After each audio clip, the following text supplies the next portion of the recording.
Hey everybody, Cahlen here, and today I decided to go ahead and try and make the 38-mile ride back home, which is, I think it's going to be more like 3,500 feet of ascent uphill.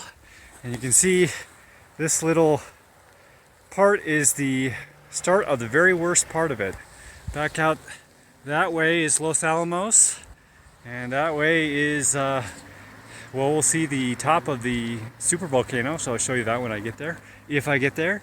And nice thing about this is, I mean, it is raining, and I do have a lot of protective gear, so I'm okay in the rain. But someone else that I know is coming up this way in about an hour and a half, and so if I break down or something, you know, they'll see me and save me. So I figure I'd take this opportunity, you know, to have kind of a backup plan and just go for it, see what the bike can do. So let's see if she can make it. I think she can. All right, so I'm a little ways up. Haven't actually checked how much I've climbed, but I think I'm through pretty much the steepest part, although there is a pretty steep grade for many more miles. So we'll see how that goes. And I just want to show you guys, this is behind me. Used to be all forest, but several years ago there was a giant forest fire which wiped it all out and has got the locals to this area pretty paranoid about campfires and things like that, and it kind of has made them not so much like backpackers and hikers and things, because you know they tend to be the people who start the fires.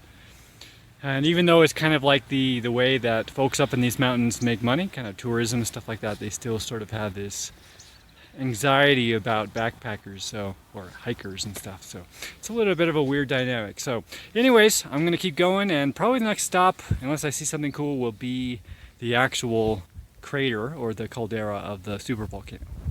All right, I'm about 14 miles in. I got about, I think, 22 miles to go, but I have gone up the steepest grade, and this is called the Valles Caldera, basically the big valley, or the Valle Grande is what it's called, so big valley in English. And you can see this was a volcano, part of a supervolcano over a million years ago, and then it erupted, and it was 500 times bigger than Mount St. Helens, which is pretty freaking huge. And this goes out, you know, probably as far as you can see here.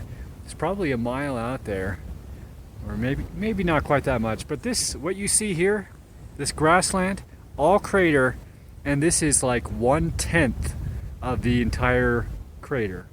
So the battery is doing okay, and so I will probably make it. Might get a little bit rough at the end, but it is largely downhill from here. There's probably about 5 to 7 miles of slight uphills, but I'm pretty sure I'll be good.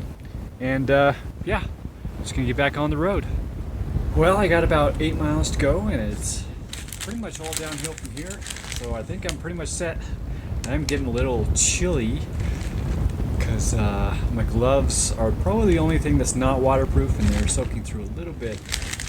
But I decided to stop at the mountain store. It's like a little tiny grocery store up here in the mountains, which is a nice thing to have.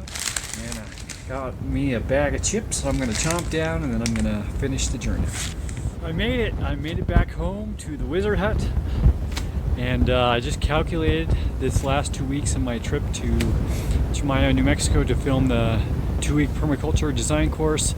I rode over 153 miles on the solar electric bike, which I feel really good about, especially that I was able to go 53 miles from Chimayo to Taos, which is up mountain roads, and also that I was able to get up this super volcano with actually quite a bit of battery left. So anyways, I'm really happy with the solar electric bike. There's a little bit of work that I need to do on it. The front panel needs to be replaced. So that'll cost me about 80 bucks. And I might need to replace the bags sometime soon because they're starting to kind of fall apart. So, but other than that, the bike's doing really good. And next trip I take, I'll probably attach the trailer to it, which has another solar panel on top of it. So it's actually going to double the amount of power that I get when charging the battery. So anyways, that's this trip, basically taking my solar electric bike up one of the 6 supervolcanoes in the world, the I can never say the name right, Valles Caldera.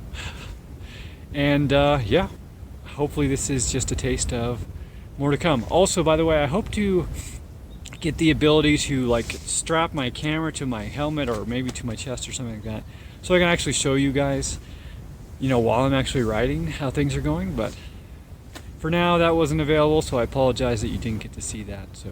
But I hope it was an enjoyable video. I'm certainly happy about it. So thanks for watching, and I'll see you next time. If you enjoyed this video, I hope you'll share it with someone that you care about. It helps them, it helps me, and it'll help you feel like a healthy type of person. If you're feeling extra generous, you can head on over to cahlen.org/gift, and there you can basically learn of ways to help me feed myself, shelter myself, and to upgrade and repair my gear.